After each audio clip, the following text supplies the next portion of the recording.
ಪ್ರತಿದಿನ ನಾವು ಅನೇಕ ಶಬ್ದಗಳನ್ನ ಕೇಳ್ತೇವೆ. ಜನರ ಅಭಿಪ್ರಾಯ, ಟೀಕೆ, ಮೆಚ್ಚುಗೆ, ಸಲಹೆಗಳು. ಆದರೆ ಒಂದು ಶಬ್ದವನ್ನ ನಾವು ಕಡಿಮೆ ಕೇಳ್ತೇವೆ, ಅದು ನಮ್ಮದೇ ಆದಂಥ ಧ್ವನಿ. ಧ್ವನಿ ಅಂದ್ರೆ ಕೇವಲ ಮಾತನಾಡುವುದಲ್ಲ.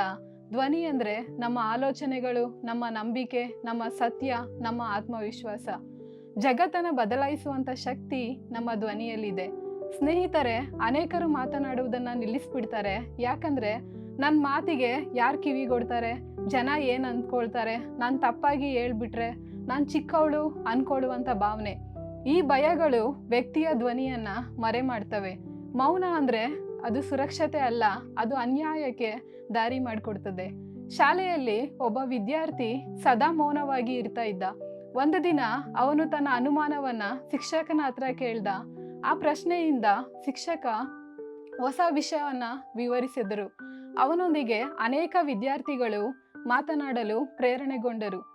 ಒಬ್ಬರ ಧ್ವನಿ ಅನೇಕ ಜನರಿಗೆ ಧೈರ್ಯ ಕೊಡ್ತದೆ. ಫ್ರೆಂಡ್ಸ್, ಇತಿಹಾಸದಲ್ಲಿ ಬದಲಾವಣೆ ತಂದ ಹೆಚ್ಚಿನ ಜನರು ಸಾಮಾನ್ಯರು. ಮಹಾತ್ಮ ಗಾಂಧೀಜಿ ಅಹಿಂಸೆಯ ಧ್ವನಿ, ಅಂಬೇಡ್ಕರ್ ಸಮಾನತೆಯ ಧ್ವನಿ, ಸುಧಾಮೂರ್ತಿ ದಯೆಯ ಧ್ವನಿ, ಮಲಾಲಾ ಶಿಕ್ಷಣದ ಧ್ವನಿ, ನೆಲ್ಸನ್ ಮಂಡೇಲಾ ಸ್ವಾತಂತ್ರ್ಯದ ಧ್ವನಿ. ಇವರೆಲ್ಲರನ್ನೂ ಬೇರೆ ಮಾಡಿದ್ದು ಅವರ ಧ್ವನಿ, ಅವರ ಸತ್ಯ, ಅವರ ಧೈರ್ಯ. ನೀವು ಮಾತನಾಡಿದರೆ ಮನೆಯಲ್ಲೂ ಬದಲಾವಣೆ ಬರಬಹುದು, ಶಾಲಾ ಕಚೇರಿಯಲ್ಲೂ ನ್ಯಾಯ ಸಿಗಬಹುದು, ಸಮಾಜವೂ ಕೂಡ ಬೆಳೆದು ಬರ್ತದೆ. ನಿಮ್ಮ ಧ್ವನಿ ಒಂದು ಬೀಜ. ನೀವು ಹೇಳುವ ಮಾತುಗಳಿಂದ ಸಮಾಜದಲ್ಲಿ ಚಿಗುರುಗಳು ಮೂಡಬಹುದು.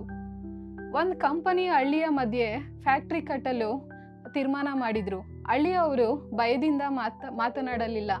ಸಭೆಯಲ್ಲಿ ಎಲ್ಲರೂ ಮೌನವಾಗಿದ್ರು. ಆಗ 12 ವರ್ಷದ ಹುಡುಗಿ ಎದ್ದು ನಿಂತು ಹೇಳಿದ್ಲು, ನಮ್ಮ ಗಾಳಿ ವಿಷವಾದ್ರೆ, ನೀರು ಹಾಳಾದ್ರೆ ನಾವು ಹೇಗೆ ಬದುಕೋದು? ನಾನು ಚಿಕ್ಕವಳಾದ್ರೂ ನನ್ನ ಭವಿಷ್ಯ ದೊಡ್ಡದು. ಅವಳ ಮಾತು ಜನರ ಹೃದಯವನ್ನ ಮುಟ್ಟಿತು. ಜನರು ಒಟ್ಟಾಗಿ ನಿಂತರು. ಕಂಪನಿಯನ್ನ ಬೇರೆ ಸ್ಥಳಕ್ಕೆ ವರ್ಗಾಯಿಸಿದ್ರು. ವಯಸ್ಸು ಧ್ವನಿಯನ್ನ ತಡೆಯುವುದಿಲ್ಲ. ಒಬ್ಬರ ಧ್ವನಿ ಬದಲಾವಣೆಗೆ ಪ್ರಾರಂಭವಾಗ್ತದೆ. ಬಾಯಿ ಇಲ್ಲದವರಿಗೂ, ಹಾಳಾಗಿ ಹೋಗುತ್ತಿರುವವರೆಲ್ಲರಿಗೂ ನ್ಯಾಯವಾಗುವಂತೆ ಬಾಯಿ ತೆರೆದು ಧರ್ಮವನ್ನ ನಡೆಸು. ದೀನ ದರಿದ್ರರಿಗೆ ನ್ಯಾಯವನ್ನ ತೀರಿಸು. ಇದು ಕೇವಲ ಆಜ್ಞೆಯಲ್ಲ, ಇದು ಒಂದು ಜವಾಬ್ದಾರಿ. ಸ್ನೇಹಿತರೆ, ನಿಮ್ಮ ಧ್ವನಿ ನಿಮ್ಮ ಶಕ್ತಿ. ನಿಮ್ಮ ಧ್ವನಿ ನಿಮ್ಮ ಗುರುತು. ನಿಮ್ಮ ಧ್ವನಿ ನಿಮ್ಮ ಒಳಗಿನ ಬೆಳಕು. ನಿಮ್ಮ ಧ್ವನಿ ಇತರರ ಬದುಕನ್ನ ಬದಲಾಯಿಸುವಂತ ದಾರಿ. ಇಂದು ನಿಮ್ಮನ್ನ ನೀವು ಕೇಳಿಕೊಳ್ಳಿ, ನನ್ನ ಧ್ವನಿ ಯಾರನ್ನ ರಕ್ಷಿಸಬಹುದು? ನಾನು ಮಾತನಾಡದೇ ಇರುವುದರಿಂದ ಯಾರಾದರೂ ನೋವು ಅನುಭವಿಸ್ತಾರಾ?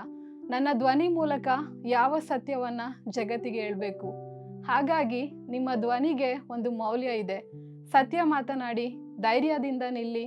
ನಿಮ್ಮ ಧ್ವನಿ ಸಮಾಜಕ್ಕೆ ಬೆಳಕಾಗಲಿ.